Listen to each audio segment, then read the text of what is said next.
Video opens with a camera shot of quick flashes of NWABA athletes, and text reading, Debunking Misconceptions. What we wish you knew about blindness, with NWABA's logo. The three individuals in this video are sitting side by side on stools, with their guide dogs at their feet on a hardwood floor, with a brick wall in the background.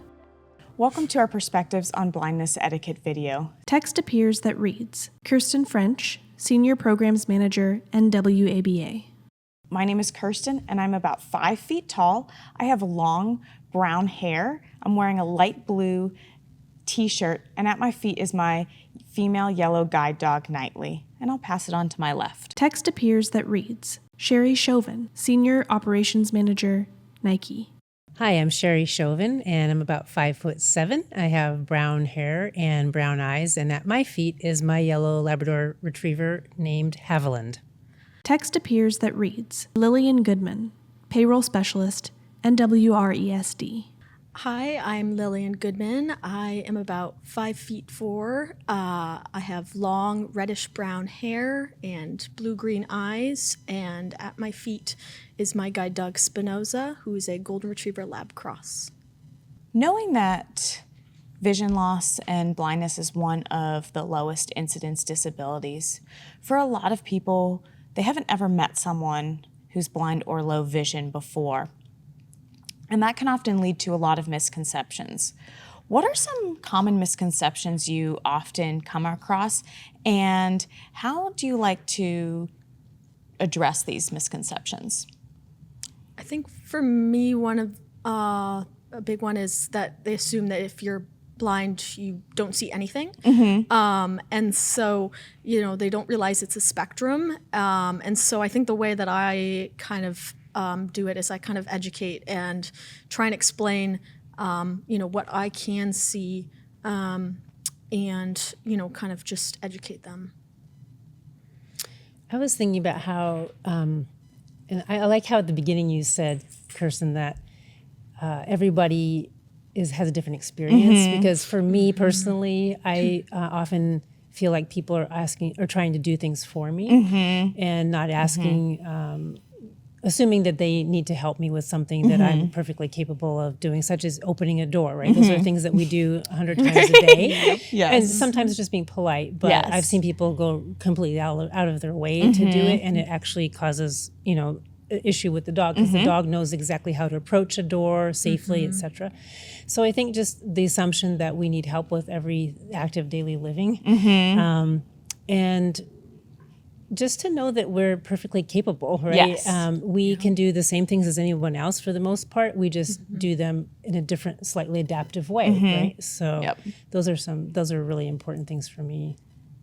I think it is important to remember that. I know that we're going to talk later about questions and what questions can be unhelpful, what questions can be helpful. And I think as we start to touch on that a little bit, is knowing that it also can be how someone asks a question. I know that times when someone's come up to me and said, I don't know how to help you, or started to give help without offering it or allowing that space, is very different than someone coming up and saying, is there anything you need help with? Or asking that space and allowing that space for someone to say, yes, I do, no, I'm good, or anything like that. But remembering that just because one person does do something differently doesn't mean that that difference is any worse. Exactly. Sometimes it's just as equal, and sometimes it's better.